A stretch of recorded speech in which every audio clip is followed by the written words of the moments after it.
Domaćine, zdravo. Ja sam doktor Lazarević. Drago mi je Zorica. Zorica, kako živite? Kako se borite? Kako možemo? Mi smo ispred Pokreta za narod i državu. Mi smo htjeli da damo jedan mali doprinos naš. Prvo da se upoznamo, eto i da se vidimo.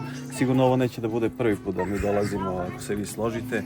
I onda smo sa našim prijateljima i saborcima sakupili neka novčana sredstva, ali i neku materijalnu pomoć u smislu, evo izvolite domaćine, nekom se nađe, a za ostale stvari ćemo biti tu na kontaktu i na vezi, pa ćemo da pomažemo, jer u današnje vreme očuvati 7 dece stvarno nije lako, ali smo mi ipak tu Nišlije sugrađani i tu smo da se pomažemo.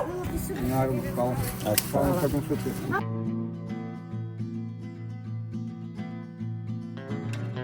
Najveći problem je, kako vam kažem, krov. Ovdje je potisnulo. Imam samo cep sam kupio. Grad Niš mi je pomogao, kupio sam vama cep. Vama u stvari treba drvena građa. Grede, letve, USB ploče i folije.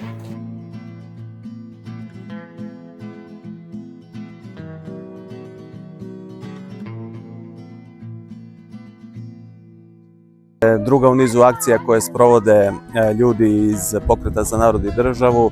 Naime, iza nas je 9-člana porodica Radenković koja je stupila u kontakt sa predstavnicima Pokreta za narod i državu, te smo mi jako brzo i doneli odluku da na neki način pomognemo tim ljudima. Naime, radi se o 7 male dece i 2 relativno mlađih ljudi koji žive, evo vidite, u jednom selu pored Niša.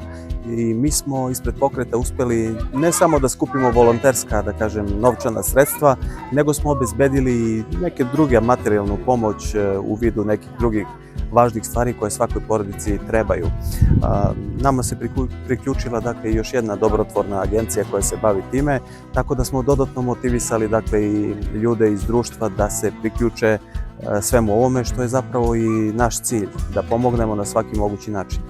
Poseban problem porodice Radenković predstavlja krov, pogotovo što ide dakle, taj zimski period, kao i ograda gdje se deca dakle, igraju, tako da nešto će gospodin Nenad iz sredstava novčanih koji smo mi dali da rešava tu ogradu, a pokušat ćemo da se pozabavimo i ostalim problemima koje ova porodica ima, zato što je to ono što je najvažnije, porodica koja je zapravo stup društva.